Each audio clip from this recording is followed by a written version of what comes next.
India TV YouTube channel को subscribe करें और बेल आइकन दबाएं।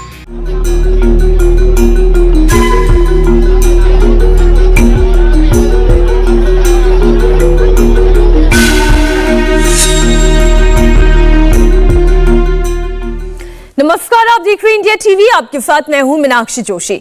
बाघंबरी मठ के महंत नरेंद्र गिरी को थोड़ी ही देर में भू समाधि दी जाएगी। इस वक्त उनकी अंतिम यात्रा बड़े हनुमान जी के मंदिर से निकल गई है। अगले 10 मिनट में पार्थिव शरीर मठ में पहुंचेगा और इससे पहले नरेंद्र गिरी की अंतिम यात्रा मठ से संगम तट पहुंची, जहां पूरे विधि विधान से उन्हें गंगा स्नान कराया गया। इस दौरान हजारों भक्तों और साधुओं ने महंत को अंतिम विदाई दी। महंत नरेंद्र गिरी की अंतिम यात्रा में तमाम अखाड़ों के महामंडलेश्वर पहुंचे हैं। जूना अखाड़ा के महामंडलेश्वर आत्मानंद सरस्वती भी नासिक से आए हैं। इंडिया टीवी से बात करते हुए महामंडलेश्वर आत्मानंद सरस्वती ने कहा कि उनके शिष्य ने विश्वासघात किया है और इस तरह के आरोपियों को फांसी होनी चाहिए। लगता है सर, जो बातें बताई जा रही हैं, क्या आपको लगता है कोई साजिश हो सकती है इसमें? साजिश हमें लग रहा है अपने शिष्यों से व्यथित थे। वो शिष्य जो थे ये बड़े अच्छे तपस्वी संत थे और वो बहुत प्यार करते थे शिष्य को। जब कुछ चीज़ से ज़्यादा प्यार करो और वही धोखा करे या विश्वासघात करे तो उससे मन व्यथित हो जाता है। आप लोग यहाँ आते रहे होंगे। आनंद गिरी के बारे में जो बातें बताई जा रही हैं, उनका जो व्यक्तित्व था, वो जिस तरीके से लाइफस्टाइल में रहते थे, महंतों वाला संतों वाला कम से कम उनका चीज़ नहीं। ये पहले से हम लोगों को डाउट होता था कि गुरु जी इनके ऊपर क्यों विश्वास कर रहे हैं। स्वामी जी के लिए कभी कभी टोका टोकी होती थी, बैठते थे हम लोग बात में, साथ में भी बैठते थे, लेकिन ये होता था कि इनके ऊपर इतना विश्वास क्यों कर लिए। किसी के ऊपर जल्दी विश्वास नहीं किए, लेकिन इनके ऊपर क्यों विश्वास कर लिए इतना। और वो संतों का हृदय है, उनके कोई बातें होंगी जो सेवा से उनको अपने बस में किए होंगे। सेवा से संत बस में हो जाते हैं, प्रेम के बस में सब हो जाता है। बाद में वो बस में करके विश्वासघात किए लगता है। कुछ स्वामी जी के साथ जिस उद्देश्य से स्वामी जी उन्हें बनाए थे वो अलग रास्ते पे जा रहे थे। ऐसा चाहते हैं कि ऐसे लोगों के खिलाफ कड़ी से कड़ी कार्रवाई हो? हाँ, हम तो चाहते हैं अगर इस तरह के स्वामी जी के प्रति अगर उनका कोई इस तरह से दुर्भाव हुआ हो तो उनको तो सीधा कार्रवाई नहीं, हमारा तो बस यही कहना है कि फांसी हो, ताकि आगे लोग सीखें। ये कहना है बड़े संतों का, बड़ों महंतों का, जो कि महामंडलेश्वर भी हैं, और उनका कहना है कि अगर ऐसी कार्रवाई होगी, फांसी होगी, तो निश्चित तौर पर ऐसी घटनाओं पर कमी आएगी। और इस वक्त हमारे साथ संवाददाता नीतीश चंद्र भी जुड़े हुए हैं, जहां पर भू समाधि दी जानी है, पूरी तैयारी की गई है। वहां पर इसी वक्त नीतीश चंद्र मौजूद है। हम सीधा उन्हीं से जानकारी लेते हैं। नीतीश, वहां क्या व्यवस्थाएं की गई है, क्या तैयारियां की गई हैं? देखिए, तैयारी पूरी हो चुकी है। कुछ ही देर में यहाँ पर पार्थिव शरीर पहुँचेगा और इसलिए ये तैयारियां हैं बिल्कुल पूरी हो गई। हम आपको सीधी तस्वीरें दिखा रहे हैं इस जगह की जहाँ पर समाधि दी जानी है। और आप देखिए यहाँ पर जहाँ पर एक गड्ढा बनाया गया है करीब 12 फीट की गहराई में, वहाँ पर जो शिष्य हैं, श्रद्धालु हैं, वो वहाँ पर पहुँच चुके हैं, तैयारियों को अंतिम रूप दे रहे हैं। नमक के बोरे जो हैं वो कुछ देर पहले से यहाँ लाने शुरू किए गए हैं। जो समाधि की प्रक्रिया होती है उसका एक हिस्सा भी ये होगा। और यहाँ पर आप देखिए अब काफ़ी हलचल बढ़ गई है, काफ़ी शिष्य यहाँ नज़र आ रहे हैं। और अब चूंकि थोड़ी देर में यहाँ पर जब पार्थिव शरीर पहुँचेगा तो फिर आगे की प्रक्रिया होगी। एक तय प्रक्रिया है, जो संत होते हैं, महात्मा हैं, उनकी जो समाधि की प्रक्रिया होती है, एक तय प्रक्रिया होती है, उस प्रक्रिया का पालन किया जाएगा। और इसमें आप जो सामने गड्ढे देख रही हैं उसमें नीचे के हिस्से में भी एक अलग हिस्सा बनाया गया है, तो वो हिस्सा होगा जिसमें उनके शरीर के हिस्से को रखा जाएगा। और फिर उसके बाद नमक के बोरे और फिर मिट्टी और फिर तमाम मंत्रोच्चार, विधि विधान, तो एक प्रक्रियाएं हैं, उन सारी प्रक्रियाओं का पालन होगा। जो नींबू का पेड़ जिसका जिक्र किया था उन्होंने अपने सुसाइड नोट में, बिल्कुल उसका ख्याल रखा गया है। और ठीक उसी जगह पर नीतीश, क्या आप ये बता सकते हैं कि सुसाइड नोट में क्या इस बात का भी जिक्र था कि क्यों उन्होंने इसी जगह पर भू समाधि का निर्णय लिया, या क्यों उनकी ऐसी इच्छा थी? देखिए, सुसाइड नोट में तो ये नहीं लिखा है कि इस जगह को चुनने के पीछे वजह क्या है, लेकिन जो उनके यहाँ शिष्य हैं वो कह रहे हैं कि इस जगह से उनका एक खास लगाव रहा है। और उनके बड़े गुरु की समाधि चूंकि बगल में है तो इसलिए वो चाहते थे कि ठीक उसी जगह पर उनका बगल में हो। तो एक जगह उन्होंने अपनी तरफ से बता भी दी कि कौन सी जगह है जहाँ पर वो अभी संभावना बनती है। तो उन्होंने बिल्कुल स्पष्ट कर दिया कि एक नींबू का पेड़ है, बगीचा है मठ के अंदर ही हिस्से में, और ठीक नींबू के पेड़ के पास ही उनको दफनाया जा रहा है। और यहाँ रखने से ये हुआ कि जो उनके गुरु थे उनके ठीक बगल में उनकी समाधि होगी, तो सब कुछ को ध्यान में रखते हुए उन्होंने ये सब कुछ लिखा है शायद। और यहाँ देखिए सामने के हिस्से में जो आपको एक सीढ़ी की तरह दिखाई दे रही है, ये सीढ़ी से होते हुए उनका पार्थिव शरीर आएगा और जो उनके शिष्य हैं, श्रद्धालु हैं, ये सब यहाँ पर अब इकट्ठे होने शुरू हो गए हैं। बस थोड़ी देर में माना जा रहा है कि जब यहाँ पर पार्थिव शरीर पहुँचेगा तो उसके बाद फिर आगे की प्रक्रिया होगी। सिर्फ आसपास के ज़िलों से नहीं बल्कि दूर दराज से कई लोग यहाँ पर पहुँचे हैं, जो अलग अलग अखाड़े से जुड़े जो महामंडलेश्वर हैं उनसे भी मेरी बात हुई है। कई तमाम लोग हैं, सब आहत हैं इस बात को लेकर। हर कोई ये जानना चाहता है कि आखिर इसके पीछे क्या वजह रही। हर किसी के मन में कोई ना कोई संशय है। और जिस तरह से सुसाइड की थ्योरी को लेकर, हत्या की थ्योरी को लेकर बातें कही जा रही है, हर कोई ये चाहता है कि इसका एक समाधान निकले। कई अधिकारियों से मेरी बात हुई, डिप्टी सीएम केशव मौर्य से बात हुई। उनका कहना है कि एसआईटी पूरे मामले की जांच के नतीजे तक पहुंचेगा और जितनी जल्दी हो इस पूरे मामले का समाधान होगा। समाजवादी पार्टी के सांसद भी यहाँ पर पहुंचे थे, उन्होंने कहा कि सीबीआई की जांच होनी चाहिए। तो हर कोई अपना अपना पक्ष रख रहा है और साथ ही साथ एसआईटी भी अपना काम करते जा रही है। कई चीज़ें स्पष्ट हो चुकी हैं। सुसाइड नोट में जो बातें कही गई उससे मिलते जुलते चीज़ें भी सामने आने लगी हैं। सुसाइड नोट को लेकर जो कहा गया कि उन्हें लिखने नहीं आता था तो फिर कैसे लिख लिया, उसके बारे में भी कुछ लोगों ने कहा कि नहीं वो लिख सकते थे टूटी फूटी भाषा में। उसके अलावा कुछ वीडियो की बात भी सूत्र बता रहे हैं कि सुसाइड नोट में जिस बात का जिक्र उन्होंने किया है वैसा ही कुछ उन्होंने एक वीडियो में भी रखा है। तो ये सारी बातें ऐसी हैं जो एक एक करके अब इस पूरे राज से पर्दा हटा रही है। लेकिन एसआईटी एक एक चीज़ को देख रही है, चूंकि बड़ा मामला है, कई लोगों की आस्थाएं जुड़ी हुई हैं, चुनाव भी करीब है, तो ऐसी स्थिति में हर पहलू को अभी एसआईटी देखेगी और उसके बाद ही किसी नतीजे पर पहुंचेगी। लेकिन फिलहाल अभी जो पार्थिव शरीर है वो उनका जो संगम स्नान के लिए गया, फिर लेटे हनुमान मंदिर के पास से होता हुआ अब वापस आएगा इसी बागेश्वरी मठ में जहां वो रहते थे। और उसी परिसर में ये बागीचा है और उस बगीचे में नींबू के पेड़ के पास उनका यहाँ पर उनकी समाधि होगी। तो तैयारियाँ पूरी हो चुकी हैं। जो बातें उससे जुड़ी होती है, जो विधि विधान है, उसकी तैयारियां की जा रही हैं। जो शव को रखने के दौरान जो प्रक्रियाएं होती हैं उनका भी पालन किया जा रहा है, वैज्ञानिक तरीकों को ध्यान में रखते हुए, जैसे नमक के बोरों को रखना, और वो सारी चीज़ें अब यहाँ पर की जा रही हैं। और इस पूरे इलाके को घेर दिया गया है। उस अंदर के हिस्से की तरफ किसी को जाने की इजाज़त नहीं है। हम दूसरे हिस्से से आपको तस्वीरें दिखा रहे हैं और आप देखिए ये जितने भी लोग आपको दिखाई दे रहे हैं इसी अखाड़े से जुड़े हुए जो तमाम शिष्य हैं, या प्रयागराज में हो या आसपास के दूसरे इलाकों में जो अखाड़े हैं वहाँ से भी लोग पहुँचे हैं। और हर कोई अब देखिए यहाँ पर एक एक करके तैयारियों को अंतिम रूप दिया जा रहा है। आप देखिए इस सीढ़ी से होते हुए जो चीज़ें पहले से तैयार कर ली जा रही है ताकि जब शव यहाँ पर पहुँचे तो उस समय कोई आपाधापी ना हो, इसलिए पहले से सारी तैयारियाँ कर ली जा रही हैं।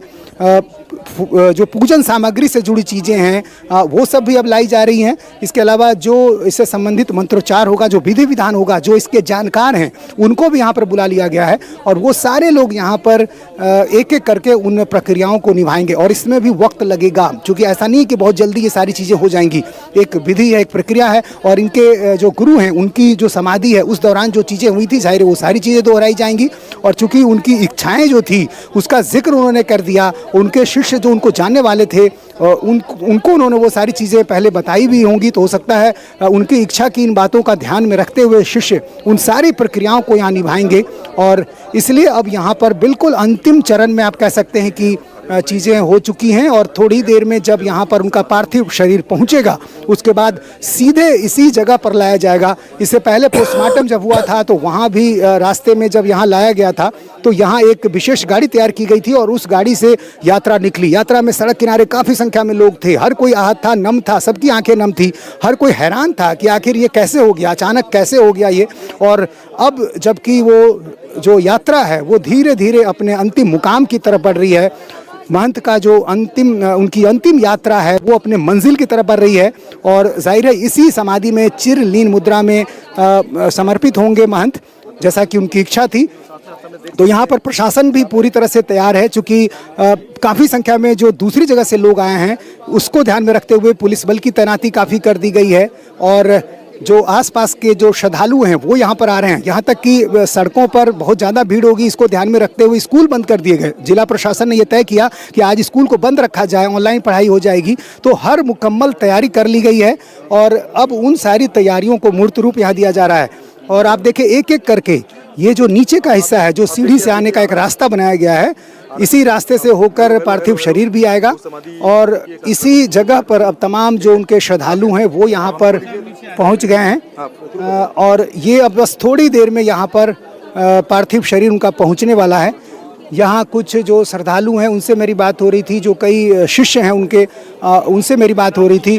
वो सब इस बात का जिक्र कर रहे थे कि जिस तरह से आखिरी दिनों में वो परेशान थे, जिस तरह से आहत थे, जिस तरह की बातें उनके मन में चल रही थी, वो साफ बताता है कि वो बिल्कुल परेशान हो गए थे और इसलिए उन्होंने आखिरी फैसले के तौर पर ये फैसला उठाया। हालांकि किसी को यकीन नहीं होता है कि महंत ऐसा कर सकते हैं, उन्होंने ये फैसला कैसे ले लिया इस पर किसी को यकीन नहीं हो रहा है और इसलिए कई लोग ये भी आशंका जाहिर कर रहे हैं कि ये सुसाइड नहीं हो सकता है। तो हर किसी के मन में अलग अलग सवाल, अलग अलग तरह की शंकाएं और उन सारी शंकाओं का समाधान जाहिर एसआईटी की जांच रिपोर्ट में होगा, जो कि शुरू हो चुकी है उसकी जांच, और इसको लेकर राजनीति भी शुरू हो गई। कल से हम देख रहे हैं बयानबाजी चल रही है। आज भी समाजवादी पार्टी के सांसद से मेरी बात हुई, उन्होंने कहा कि सीबीआई जाँच होनी चाहिए। अखिलेश यादव ने भी कल कई सवाल खड़े कर दिए। तो इन सारे सवालों को देखते हुए हर कोई सतर्क है, चूँकि चुनाव भी करीब है और जाहिर है विपक्ष कोई मौका छोड़ना नहीं चाहता है और यही कारण है कि अब इस पूरे मामले का जो समाधान है बहुत ही फूंक कर और सतर्क तरीके से हर कोई कर रहा है। यहाँ जो तमाम जो श्रद्धालु हैं, अब उनकी संख्या आप देखिए धीरे धीरे बढ़ती जा रही है। कई बड़े बड़े संत हैं यहाँ पर, अलग अलग अखाड़ों से जुड़े जो लोग हैं वो सब यहाँ पर पहुँचे हैं और ये सारे लोग अब यहाँ पर मौजूद हो चुके हैं। पहले कई लोग वापस आ चुके हैं, अंतिम यात्रा में जो गए थे, चूँकि भीड़ बहुत ज़्यादा थी तो कई लोग पहले यहाँ पर उपस्थित हो चुके हैं, ताकि जो समाधि की प्रक्रिया होगी, जो भू समाधि की प्रक्रिया होगी, जो आखिरी दर्शन होगा, जो बिल्कुल आखिरी लम्हा होगा, उस लम्हे को भी लोग देखना चाहते हैं और यही कारण है कि यहाँ पर अब लोग पहुँच चुके हैं। यहाँ कई लोग ऐसे हैं जिनके जो आनंद गिरी को भी बेहतर तरीके से जानते हैं, उनसे भी मेरी बात हुई।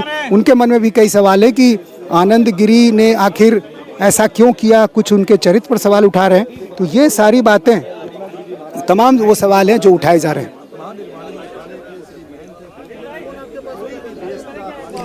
तो इस वक्त तस्वीरें आप देख रहे हैं, संवाददाता नीतीश चंद्र यहाँ की पूरी स्थिति का वर्णन कर रहे हैं, बता रहे हैं कि क्या किस तरीके से किया जा रहा है।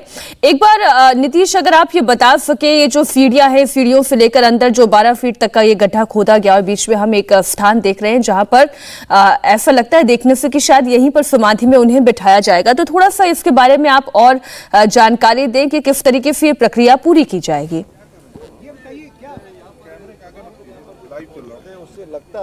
आप देख सकते हैं, अपना सवाल दोहराएंगी नीतीश? जो तस्वीरों में दर्शक देख रहे हैं, ये जो जमीन खोद कर 12 फीट का गहरा खड्डा खोदा गया है, उसके बाद ये सीढ़ियां यहाँ पर बनाई गई हैं और अगर भीतर हम और देखते हैं तो एक चौकोर स्क्वायर से एक ऐसी जगह बनाई गई है जिसे देखकर लगता है जैसे मानो यहाँ पर पार्थिव देह को बैठाया जाएगा, समाधि दी जाएगी। तो थोड़ा सा इसके बारे में और जानकारी दे कि क्या क्या प्रक्रियाएं अभी तक जो आपको पता चल पाई हैं जो अपनाई जाएगी।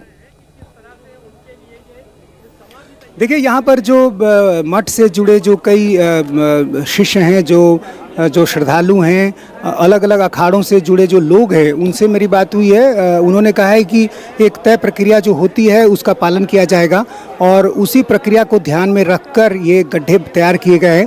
और जो संतों की समाधि होती है, जो आम लोगों से कहें कि तमाम जो दूसरे लोग हैं उनसे थोड़ी अलग होती है, उसमें कई जो विधि विधान है वो थोड़े लंबे होते हैं और कई चीज़ों का ध्यान रखा जाता है कि किस दिशा में उनको बिठाया जाएगा, किस तरफ रखा जाएगा, ये सारी चीज़ें ध्यान में रखी गई हैं। और जो गड्ढे यहाँ पर बनाए गए हैं वो भी इसको ध्यान में रख कर तैयार किए गए हैं।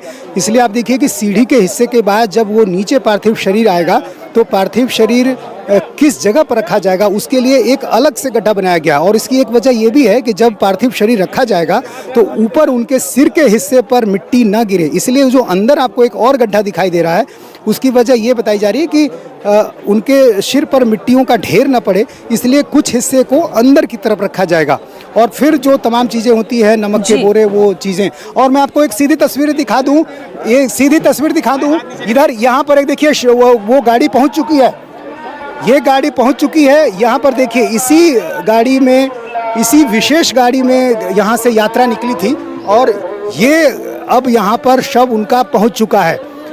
यहाँ देखिए परम पूज्य नरेंद्र गिरी महाराज जी की जो अंतिम यात्रा निकली थी संगम स्नान के लिए, वहाँ से होते हुए अलग अलग जगहों से होते हुए ये यहाँ पर पहुँच चुकी है और अब भू समाधि की प्रक्रिया होगी। तो जिस क्षण का इंतजार था सबों को कि आखिर ये समाधि की प्रक्रिया कब शुरू होगी, वो वक्त आ गया।